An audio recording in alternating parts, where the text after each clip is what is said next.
Welcome to GIC technical Varanasi में आपका स्वागत है। आज हम एक नई श्रृंखला के साथ आपके समझ प्रस्तुत हुए हैं। उम्मीद करता हूं कि ये वीडियो आपको पसंद आए, तो आप लाइक, सब्सक्राइब और शेयर करना ना भूलें, ताकि जब भी हम कोई नया वीडियो बनाएं तो उसका नोटिफिकेशन सबसे पहले पहुंचे आपके पास। ठीक, आइए चलते हैं। आज हम स्टार्ट करते हैं एक नया श्रृंखला के साथ, जो हमारा अलंकार है। अलंकार किसे कहते हैं?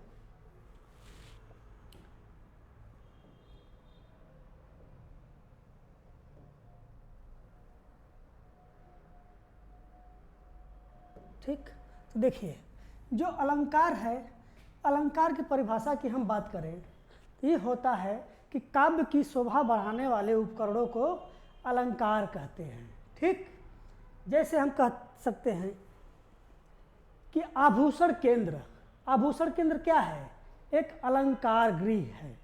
ठीक, जैसे कोई व्यक्ति कहीं जाना हो तो सजता संवरता है, कपड़ा पहनता है अच्छा और फैशन वैशन करता है, तो क्या करता है? अपने आप में एक अलंकृत होकर जाना चाहता है, जिससे लोग उसकी प्रशंसा करें। अलंकार का मतलब ही होता है कि दिखने में सुंदर हो, लोग प्रशंसनीय हो। ठीक, अलंकार को हम देखें तो ये दो प्रकार के होते हैं। ठीक, कौन कौन से होते हैं? शब्दालंकार और अर्थालंकार। फिर बाद में एक और अलंकार को जोड़ा गया, जिसे हम बोलते हैं उभयालंकार। ठीक, जो दोनों के समावेश से बनाया गया है, वो उभयालंकार होता है। ठीक, शब्दालंकार की हम बात करते हैं। सर्वप्रथम शब्दालंकार का मतलब ये हुआ कि किसी वाक्य में, किसी श्लोक में हम उसके शब्दों को देखते हैं, उसके शब्दों से ही मतलब होता है। ठीक, जैसे हम कहते हैं अनुप्रास अलंकार, इसके भी कई भेद होते हैं। अनुप्रास अलंकार, यमक अलंकार, श्लेष अलंकार। ठीक, 1, 2, 3 और भी हैं, जो कि बहुत ज़्यादा एग्जाम की दृष्टि से नहीं है। हमें मेन जो फोकस करना है वो इन्हीं तीनों पर करना है। क्या है? अनुप्रास, यमक, श्लेष। ठीक, वहीं अर्था की हम बात करें तो इसमें अर्थ के आधार पर हम किसी चीज़ को पता करते हैं। इसमें हम उपमा, रूपक, उत्प्रेक्षा, अतिशयोक्ति और भ्रांतिमान, ये 5 अलंकार हैं जिसके बारे में हम जानेंगे। और मानवीकरण, विरोधाभास, संदेह, ये उतना हम ये नहीं कह रहे हैं कि एग्जाम में नहीं आएगा, लेकिन जहाँ तक कि देखा गया है मैक्सिमम तौर पर उपमा, रूपक, उत्प्रेक्षा, अतिशयोक्ति, भ्रांतिमान और अनुप्रास, यमक, श्लेष ही पूछा गया है। तो हम लोग चर्चा विशेषकर इसी को समझने में करेंगे। ठीक, चलिए शुरू करते हैं। अलंकार की परिभाषा: काव्य की शोभा बढ़ाने वाले तत्वों या उपकरणों को अलंकार कहते हैं। अलंकार यहाँ 4 नहीं 2 प्रकार के होते हैं। 2 प्रकार के होते हैं। फिर बाद में एक और जोड़ दिया गया, उभया अलंकार। कौन सा? उभया अलंकार। ठीक है ना? तो इस प्रकार से देखें तो ये हमारा 3 प्रकार के हो गए। कौन कौन सा? शब्दालंकार, अर्थालंकार और उभयालंकार। इसको हमें नहीं देखना है। पाश्चात्य अलंकार ये बहुत इंपॉर्टेंट नहीं है। ठीक, हमें बस 2 ही देखना है।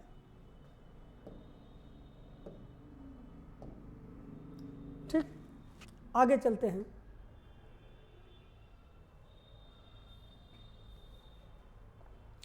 अब शब्द अलंकार के बारे में हम जानते हैं क्या होता है। ठीक, शब्द अलंकार के मुख्यतः 5 से 6 भेद होते हैं। ठीक है, लेकिन हमें 3 भेद को ही पढ़ना है, जिसमें अनुप्रास, यमक और श्लेष। ठीक, ये इम्पोर्टेंट हमारे लिए है। और पुनरुक्ति, आभास, विप्सा, पुनरुक्ति, प्रकाश, वक्रोक्ति, ये इतना इम्पोर्टेंट नहीं है। एक एक करके हम इन तीनों के बारे में जानते हैं आज। ठीक, क्या होता है?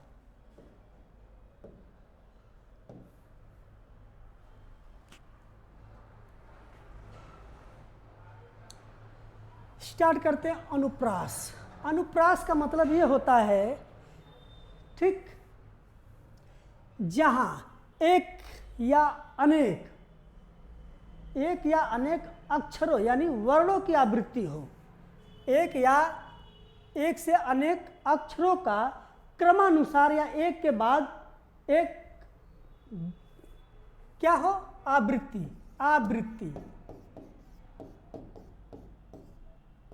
ठीक, यानी कि उसकी पुनरावृत्ति एक के बाद एक आए, वहां हमारा क्या हो जाएगा, अनुप्रास अलंकार। ठीक, क्या लिखा है ना, एक या अनेक वर्गों की आसपास क्रमानुसार आवृत्ति को अनुप्रास अलंकार कहते हैं।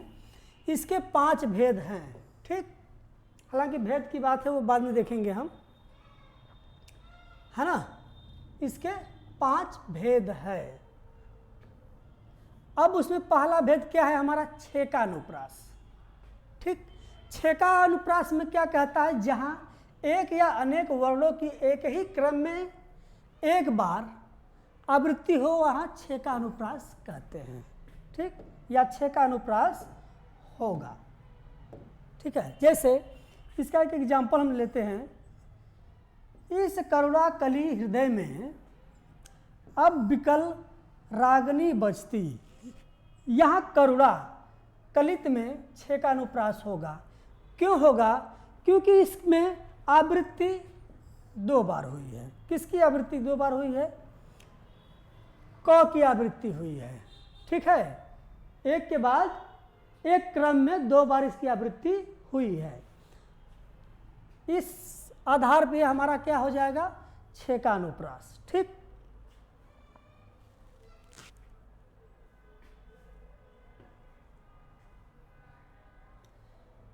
अब वृत्त्यानुप्रास। वृत्त्यानुप्रास में क्या है, मधुरा, ललित, पौड़ा, पौरुष, भद्रा कुछ विद्वानों ने 3 वृत्तियों को ही मान्यता दी है। उपनागरी, पुरुषा, कोमला, इन वृत्तियों के, कंकल, किंचिन, पुंचिन। ठीक, हालांकि ये भी हमारे लिए बहुत वो नहीं, इसको देख लीजिएगा आप लोग।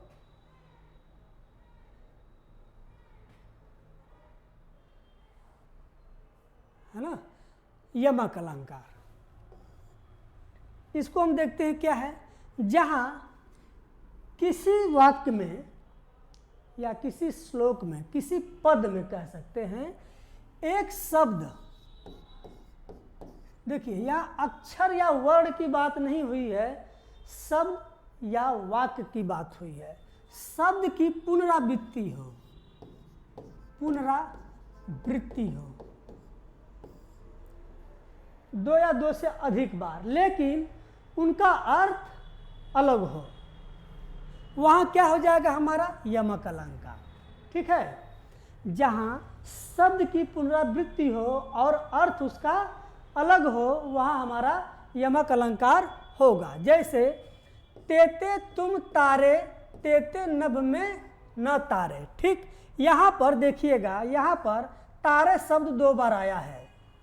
प्रथम का अर्थ होता है तरणा, तरण करना या उद्धार करना। कहते हैं ना, आप उनका उद्धार कर दिए हैं, उनको ज़रूरत थी, आपने उनके मुसीबत पर काम आया, जिससे उनका उद्धार हो गया, यानी उनका कार्य हो गया। ठीक, वही द्वितीय तारे का अर्थ होता है जो हमारे आकाश में तारे होते हैं। ठीक, तारागण, उनकी बात की गई है।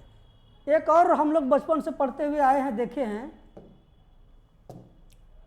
क्या वो होता है, कनक कनकते, सुना होगा, कनक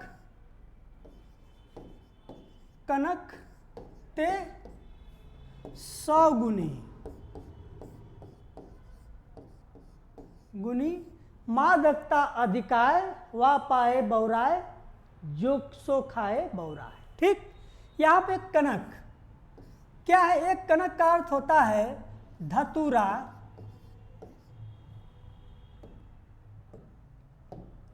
ठीक, 2 कनक जिसमें है, एक कनक का अर्थ होता है धतूरा और एक कनक का अर्थ होता है सोना। ठीक, देखिए कहा गया है कि अगर कोई व्यक्ति धतूरा खा जाए तो पगला जाता है। ठीक।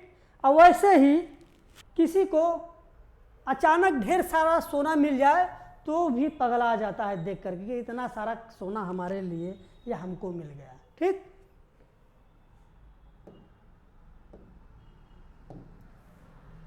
चलिए, यहाँ यमक अलंकार हो गया, यानी कि इसको शब्द की पुनरावृत्ति हो गई है। ठीक, यानी तारे।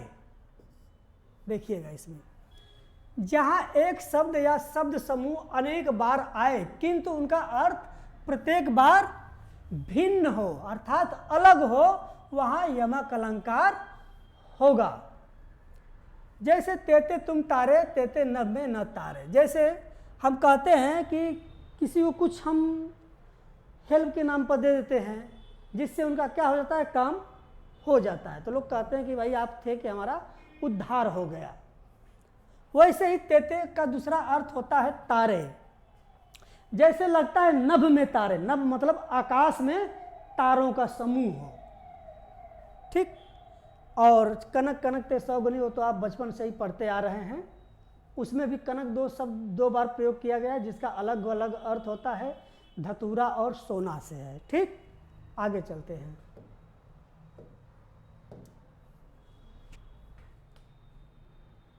श्लेष अलंकार। देखिए, श्लेष का अर्थ ही होता है चिपकना। ठीक है, श्लेष का जो अर्थ होता है वो होता है चिपका या चिपकना, चिपका या चिपका हुआ, है ना, चिपका हुआ होता है। ठीक। यहाँ पे क्या हम इसकी परिभाषा की बात करें तो जहाँ एक ही शब्द के अनेक अर्थ निकलते हों, जहाँ शब्द एक ही हो लेकिन उसके अर्थ अनेक हो, वहाँ श्लेष अलंकार होगा। ठीक। जैसे रही मन पानी राखिए बिन पानी सब सून, पानी गए न उभरे मोती मानुष चून। यहाँ पर देखिए पानी, पानी का मतलब होता है क्रांति, आत्मसम्मान, एक पीने वाला पानी। यहाँ पर शब्द एक ही है लेकिन इसके अर्थ अनेक हैं। ठीक। वैसे एक और हमने बचपन में उसको भी सुना है, 3 बेर खाती है, 3 बेर खाती है,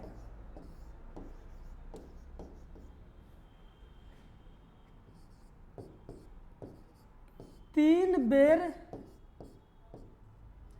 ही खाती है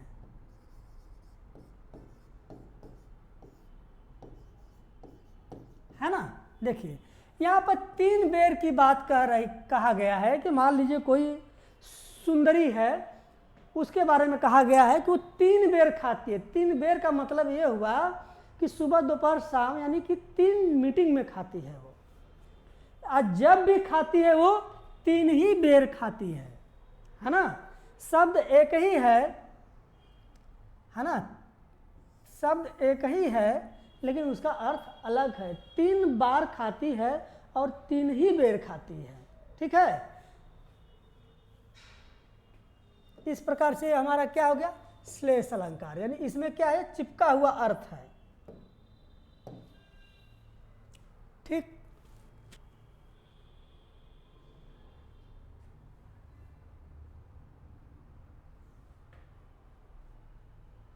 हालांकि ये वक्रोक्ति उतना इम्पोर्टेंट नहीं है, आप इसको PDF में आपको मिल जाएगा, इसको आप देख लीजिएगा। ठीक है, ये इतना इम्पोर्टेंट नहीं है, ये भी उतना ज़्यादा नहीं पूछा जाता है। अब हम आते हैं अर्था अलंकार पे। ठीक, अर्था अलंकार पे हम आते हैं, इसको बारे में हम थोड़ा जानते हैं क्या होता है। अर्थालंकार में क्या होता है कि किसी वर्ण या शब्द के अर्थ को हम समझते हैं, उसकी परिभाषा अर्थ से हम लेते हैं या वो अर्थ में ही निहित होता है। ठीक। इसके भी कई रूप हैं, इसके भी कई रूप हैं, 6-7 रूप है, लेकिन मुख्यतः हमें कितना देखना है, 4-5 ही देखना है, जिसमें उपमा अलंकार हो गया, रूपक अलंकार हो गया, उत्प्रेक्षा हो गया। ठीक। अतिशयोक्ति हो गया और हमारा जो है संदेह अलंकार हो गया। हालांकि ये सब भी है, लेकिन हम कोशिश करेंगे जहाँ तक होगा लेकर चलेंगे, और बाकी सब आप लोग PDF के माध्यम से या वीडियो के माध्यम से आप लोग देख सकते हैं इसको। ठीक, तो इसको अर्थालंकार के रूप में हम आगे चलते हैं। क्या होता है उपमा। देखिए यहाँ पर क्या होता है, इसमें ध्यान दीजिएगा। इसमें अर्थ के ऊपर हम लोग ध्यान देंगे। इसमें दो शब्द बहुत आता है। एक होता है उपमान, ठीक है, एक होता है उपमान, ठीक, उपमान। एक होता है उपमेय। उपमेय क्या होता है, ये थोड़ा सा हम समझने की कोशिश करेंगे। उपमान का मतलब होता है किसी विशिष्ट व्यक्ति, वस्तु या स्थान से तुलना करना, ठीक। और उपमेय का मतलब होता है एक साधारण शब्द या साधारण स्थान, ठीक। जैसे हम एग्जाम्पल के माध्यम से समझें, ठीक है, तो क्या कहेंगे, चंद्रमुख।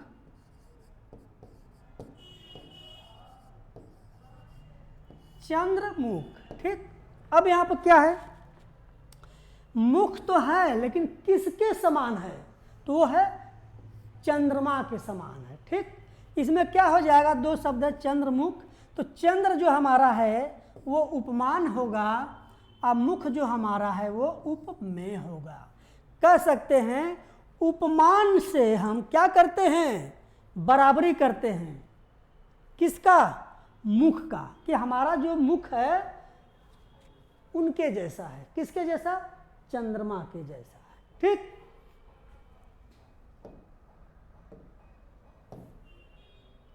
देखा है, देखिए यहाँ पर समान धर्म के आधार पर एक वस्तु की समानता या तुलना किसी दूसरे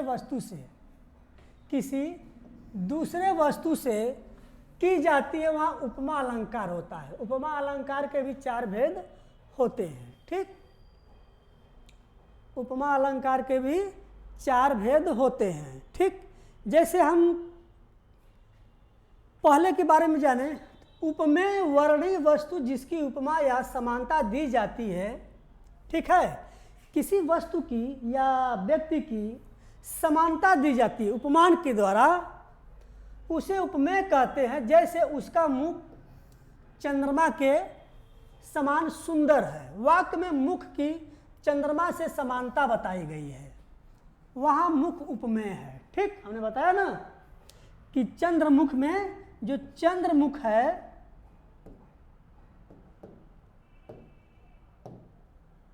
जो हमारा चंद्रमुख है, चंद्रमुख है,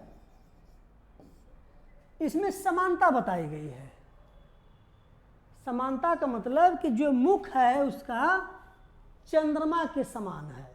ये नहीं कह रहा है कि चंद्रमा के जैसा है, उसके समान है, बराबरी की बात की गई है, ठीक है।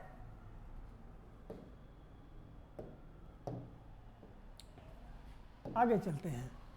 दूसरा, उपमान जिसमें उपमेय की समानता या तुलना की जाती है ना, यानी कि जिसके द्वारा की जाती है उसे उपमान कहते हैं। जैसे उपमेय मुख की समानता चंद्रमा से की गई है, अतः चंद्रमा उपमान है, यानी कि ऐसे है ना, चंद्र मुख, ठीक। ये हमारा क्या है, उपमान है, और मुख क्या है हमारा, उपमेय है, ठीक है। समझ में आई बात, ठीक। तीसरे के नियम के बारे में हम जानेंगे। साधारण धर्म जिस पर गुण के लिए उपमा दी जाती है उसे साधारण धर्म कहते हैं। उक्त उदाहरण में सुंदरता के लिए उपमा दी गई है, अतः सुंदरता साधारण धर्म है, ठीक। यानी कि हम किसी के बारे में कहते हैं क्या, कि बच्चा सुंदर है, कहते हैं ना क्या है, बच्चा सुंदर है।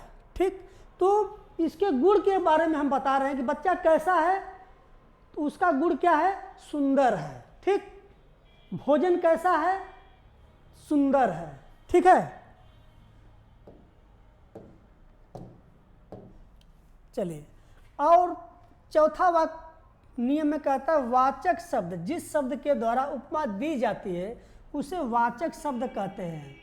उपर्युक्त उदाहरण में समान शब्दवाचक है, इसके द्वारा अलावा सी, सम, सरिस शब्द उपमा के वाक्य में होते हैं। उपमा के 3 भेद कहलाते हैं। ठीक, जैसे इसको पहचानने के लिए एक और हमारे पास ट्रिक है, मान सकते हैं ट्रिक ही है, उसके माध्यम से हम समझ सकते हैं। जैसे इस वाक्य में कुछ शब्द आएंगे, जैसे हो जाएगा सा, सी, से, है ना, सम, सरिस। ठीक, सरिस, सभ्य। ठीक, ये शब्द आ जाए तो हमारा समझ लीजिए, आंख बंद करके ये कर लीजिएगा कि ये हमारा क्या है, ये उपमा अलंकार है। क्यों? क्योंकि किसी एक वस्तु से दूसरे वस्तु की बराबरी, समानता बताई गई है, जो बीच में इसी के माध्यम से उसको संबंध करता है। यानी कह सकते हैं कि ये बीच में हम योजक के रूप में ये आएगा। जैसे चंद्रमुख, मुख है चंद्रमा के जैसा, चंद्रमा के समान नहीं, चंद्रमा के जैसा। ठीक, आगे चलते हैं।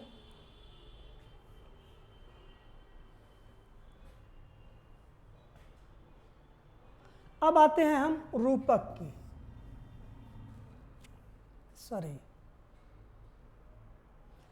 अब यहां पर थोड़ा सा हम उपमा अलंकार का एक हम देख लेते हैं उदाहरण। उपमा अलंकार में क्या उदाहरण है, चंद्रमा सा कांतिमय मृदु, कमल सा कोमल महा, कुसुम सा हंसता हुआ, प्राणेश्वरी का मुख रहा। ठीक, यानी यहाँ पर देखिए सा का प्रयोग हुआ है, यानी कि यहाँ पर क्या दर्शाया गया है, बराबरी की बात की गई। तुलना तो जरूर की गई है, लेकिन बराबरी के उपलक्ष्य में, जैसा के रूप में नहीं किया गया है कि हम शेर जैसा ताकतवर हैं, नहीं, ताकतवर है शेर सा समान। ठीक, तो इसमें क्या क्या है, चंद्रमा सा कांतिमय, मृदु कमल सा कोमल महा, यानी कि उनका जो क्रांतिमय का अर्थ होता है जो चंद्रमा के समान हो। ठीक, और उसका कमल, कमल का मतलब एक फूल भी होता है, और कमल का मतलब एक होता है सुंदरता, यानी तुलनात्मक दृष्टि देखा जाए तो हम बोलते हैं कि आपका हाथ बहुत कोमल है, कमल के समान है। क्रांतिमय का मतलब ये होता है दांत। ठीक, जो उसका दांत है चंद्रमा के जैसा है, चमकता हुआ एकदम से। ठीक, और कुसुम हंसता हुआ, प्राणेश्वरी का मुख रहा। और जब वो कुसुम, संध्या की बात हो रही है, जब वो हंसता है तो जैसे मानो लगता है कि मुख में माहेश्वरी आ गई है। यहाँ पर किसी देवी की बात कर रहे हैं, सॉरी, प्राणेश्वरी, जिसे लगता है कि वो प्राण ही उसका मुख के समान हो गया है हंसते हुए। ठीक, आगे चलते हैं। अब हम बात करते हैं रूपक के बारे में। देखिए, यहां पर हम कह सकते हैं जहां उपमेय में उपमान का निषेध रहित आरोप हो, अर्थात उपमेय और उपमान का को एक रूप कह दिया जाए, वहां रूपक अलंकार होता है। ठीक, यानी कि यहां पे रूप की बात की गई है। जैसे हम बोल दें के जैसा, है ना, किसी की तुलना हम करते हैं और बोलते हैं कि आप उसके जैसा हो, है ना। उसका अर्थ एक ही रूप में हम लेते हैं, ठीक। जैसे बीती विभावरी जागरी, अंबर पनघट में डुबो रही, तारा घट उषा नागरी। यानी कह रहा है कि बीती विभावरी जागरी, मैं पिछले रात में जाग ही रही थी कि अंबर में देखा, अंबर मतलब अनघाट आकाश की बात हो रहा है, और पनघट में डुबो रही, तारा घट उषा नागरी, ठीक। यहां पे कह रहा है कि जो तारा है वो क्या कह रहा है, घट रहा है, जैसे लग रहा है उषा ढल रही है, ये उषा ढल रही है। अंबर पनघट तारा घट उषा नागरी में उपमेय उपमान एक हो गए हैं, ठीक। यानी कि सब मिल करके एक की निर्माण करते हैं। जैसे इसको एक बार और फिर समझ ले कि जो बीती विभावरी जागरी है ना, बीती रात विभावरी मतलब रात में हम जगे थे, जैसे लग रहा था अंबर पनघट जो है अपना तारा सब एक में समाहित होकर डूब रहे हैं, है ना। क्या हो रहे हैं, डूब रहे हैं, यानी इनका समावेशन एक ही रूप में हुआ है, ठीक। अब उत्प्रेक्षा की हम बात करते हैं। यहां पर क्या होता है,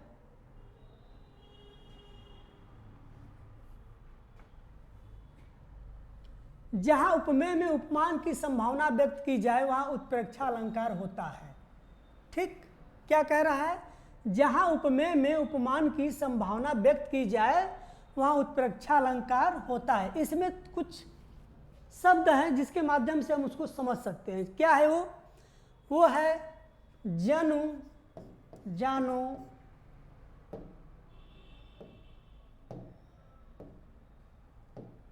ठीक, जनु, मनु, है ना, और मानो, जानो,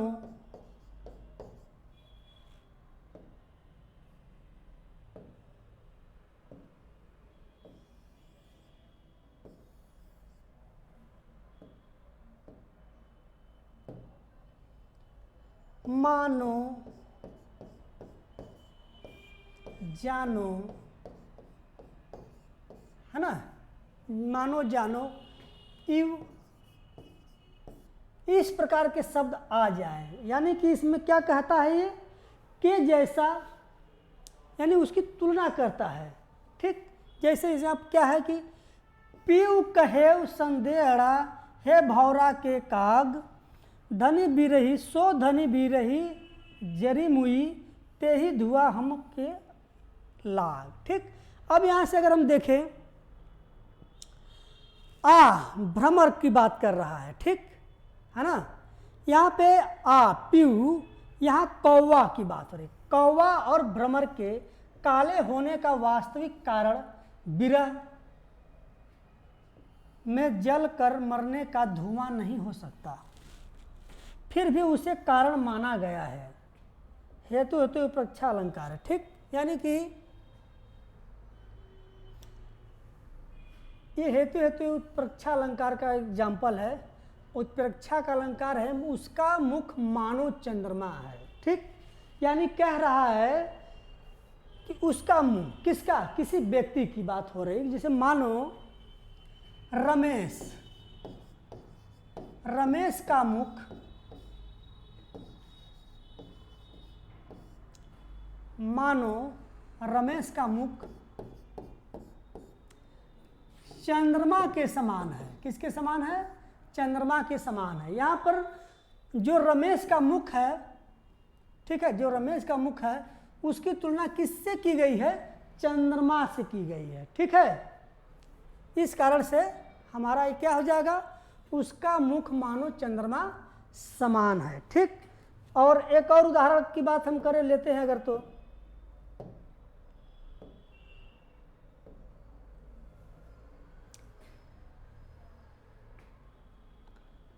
एक और उदाहरण ले ले हम, नील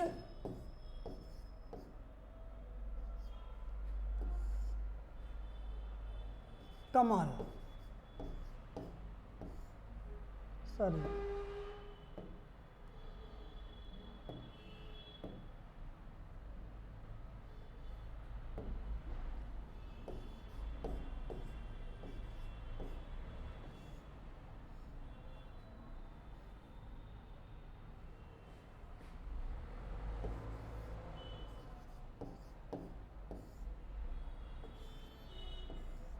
नील कमल है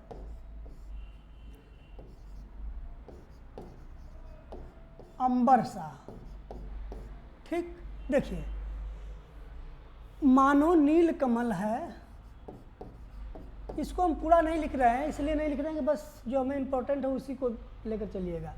मानो नील कमल है अंबर सा, यानी कि कह रहा है कि मान लीजिए जो हमारा नील कमल है, जो हमारा नीला कमल, वो कैसा है, वो अंबर की समान है। यानी जो नीला कमल की तुलना किससे की गई है, अंबर यानी आकाश से की गई है। ठीक है, यहाँ बात समझ में आई। कुछ इसके और भी जो भाग है उसको हम नहीं बता रहे हैं, क्योंकि वो एग्जाम की दृष्टि से बहुत ज़्यादा हेल्पफुल नहीं है।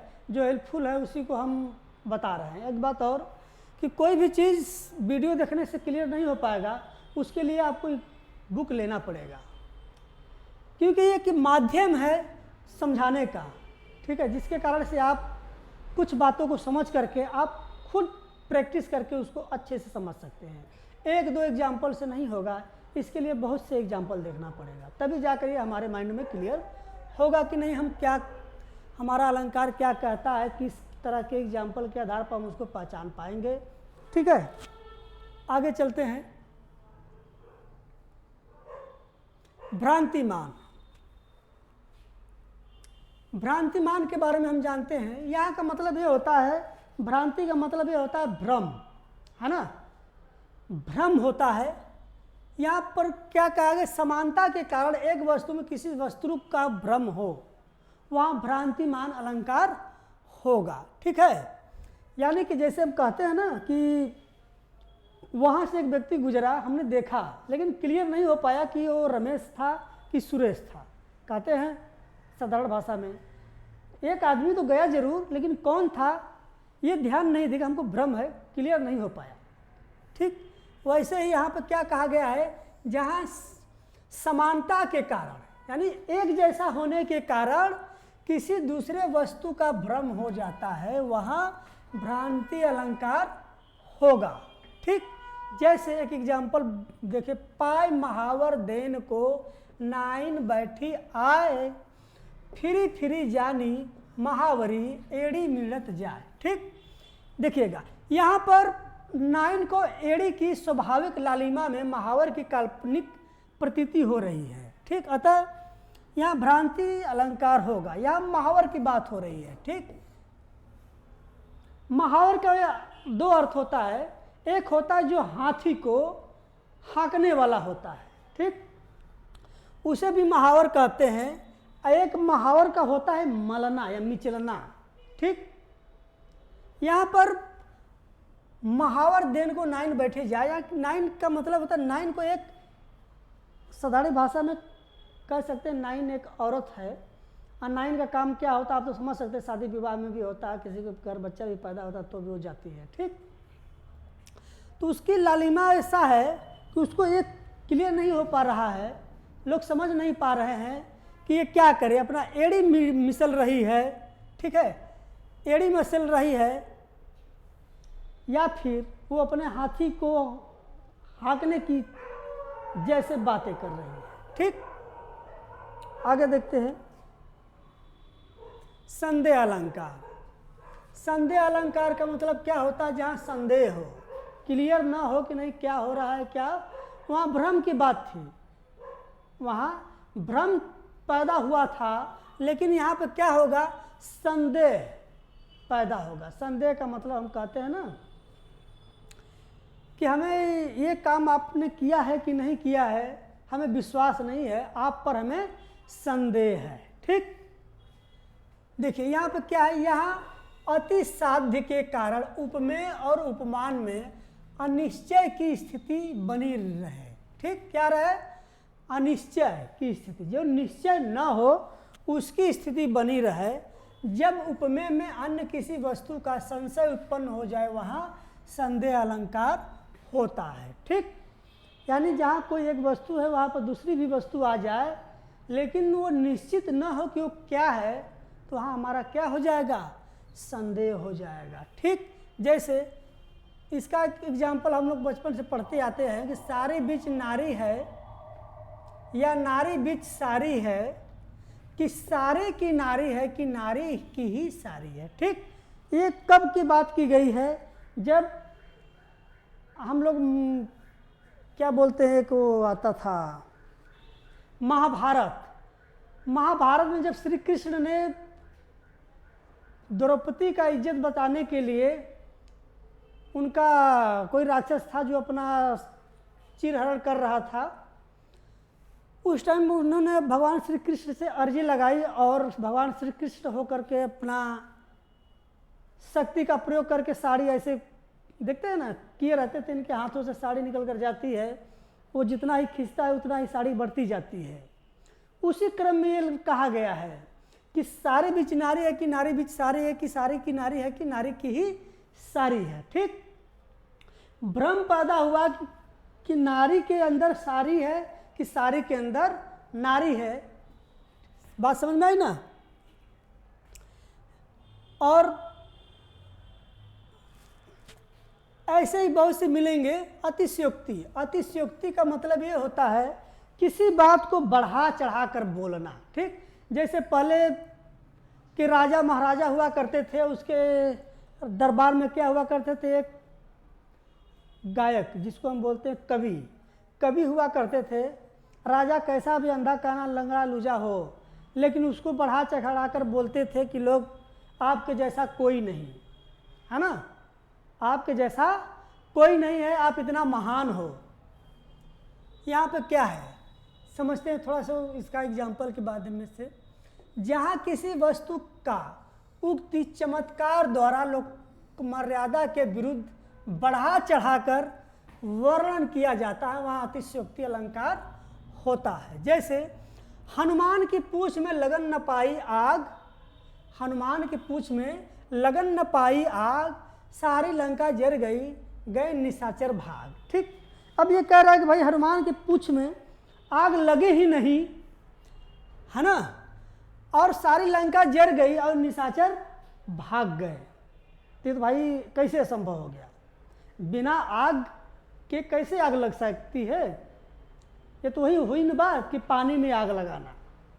ठीक, तो वही कह रहा कि हनुमान के पूंछ में आग नहीं लगी और लंका जर गई और निशाचर भाग गए। यहाँ पे क्या कह रहा है, उसको बढ़ा चढ़ा कर बोल रहा है। ठीक, जैसे एक हम और एग्जाम्पल लेते हैं कि भगवान श्री कृष्ण और सुदामा के बीच का प्रेम दोस्ती आप लोग जानते हैं कि इतिहास है। जब सुदामा की बीवी भेजती है सुदामा को विरह करके कि आपके दोस्त श्री कृष्ण इतना पैसे वाले हैं, महाराजा हैं, आप उनसे जाकर मदद क्यों नहीं ले लेते हैं। लेकिन सुदामा सोचते हैं कि हम अपने मित्रता को कैसे मतलब नीचे गिरा दिया, मित्र के सामने कैसे झुक जाएं। लेकिन बीबी के जिरे के कारण वो जाते हैं, जिसके जाने के बाद भगवान श्री कृष्ण इतना खुश होते हैं कि पहले जब किसी के यहाँ मेहमान हमारे और आपके यहाँ मेहमान आते थे तो देखते थे ना कि एक परात में पानी रखकर पैर को धुलना, जिससे रिलैक्स थोड़ा महसूस हो, है ना। तो वही बात कह रहा है कि भगवान श्री कृष्ण बिना परात के पानी को हाथ लगाए अपने अश्रुधारा से ही उनके पाँव को धुल दिए। तो भाई ये बड़ा चढ़ा कर बात हो गई, क्यों कितना अश्रु बहाएंगे और उनका पाँव धुल जाएगा, है ना। तो ये हमारा क्या हो जाएगा, अतिशयोक्ति, यानी किसी बात को बढ़ा चढ़ाकर कहना। ठीक, ये विभावना देख लीजिएगा आप लोग, वो उतना बहुत इम्पोर्टेंट अगर देखा जाए तो है नहीं। आगे देखते हैं विरोधाभास, इसको थोड़ा देख लेते हैं। वो हालांकि ये भी कोई उस हिसाब से है नहीं, लेकिन समझ लेते हैं। जहाँ वास्तविक विरोध न होने पर भी विरोध का आभास हो, वहाँ विरोधाभास अलंकार होगा। ठीक है ना। जहाँ पर रियल में हकीकत में विरोध न हुआ हो लेकिन फिर भी विरोध की शंका बनी रहती है। जैसे हम लोग कभी कभी देखते हैं ना कि कहीं दो चार लोग मिलकर के गर्मी गर्मा होता है तो लोग कहते हैं कि विरोध अभी हुआ नहीं है लेकिन होने की गुंजाइश है।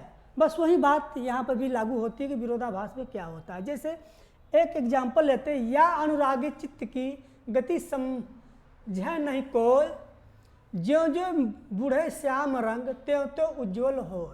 यानी यहाँ पर क्या कह रहा है कि यहाँ पर श्याम मतलब काला रंग में डूबने से उज्ज्वल होने की वर्णन की गई है। यहाँ विरोधाभास अलंकार होगा। ठीक, यानी कि कह सकते हैं यहाँ पर श्याम की बात हो रही है।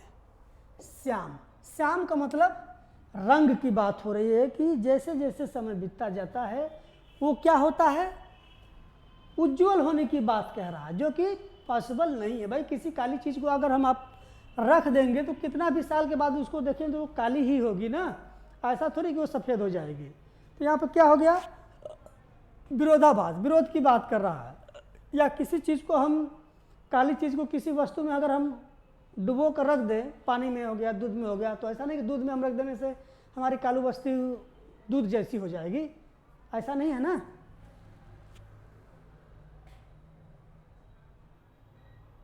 ठीक, अब उसके बाद हमने बताया था उभय अलंकार। उभय अलंकार में क्या था कि इसमें शब्द अर्थ दोनों के, है ना, शब्द और अर्थ दोनों के संयोजन से बने नए शब्द को उभय अलंकार कहते हैं। जैसे इसको हम देख लेते हैं, जो शब्द और अर्थ दोनों में चमत्कार की वृद्धि करते हैं उन्हें उभय अलंकार कहते हैं। इसके दो भेद हैं। संकर, जहाँ दो या अधिक अलंकार आपस में नीर छीर समान सापेक्ष रूप से घुले मिले रहते हैं, वहाँ संकर अलंकार होता है।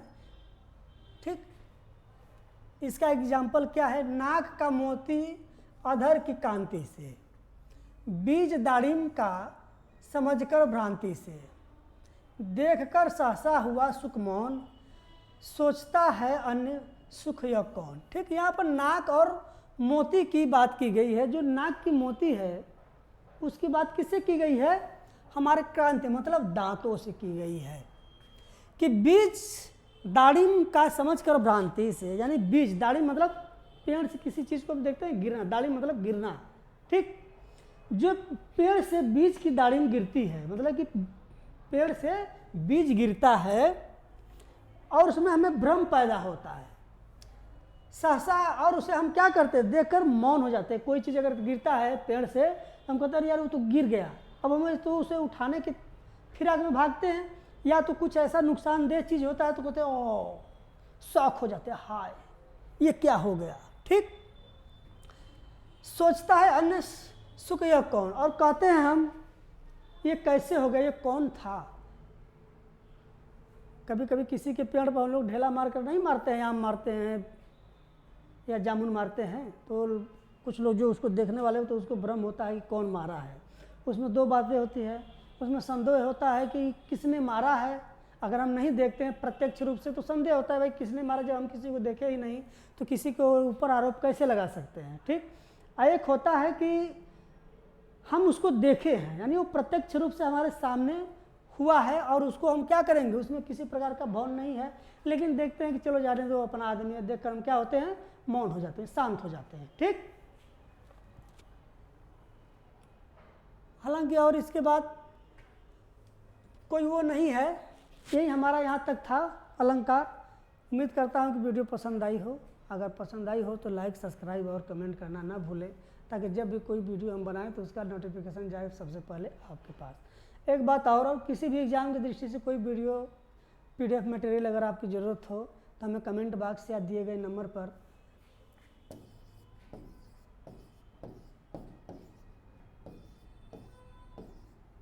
तो 298 पर कॉल या व्हाट्सएप करके हमें ज़रूर बताएं, ताकि हम उसका वीडियो और PDF प्रोवाइड कराने की कोशिश करेंगे। Thank you.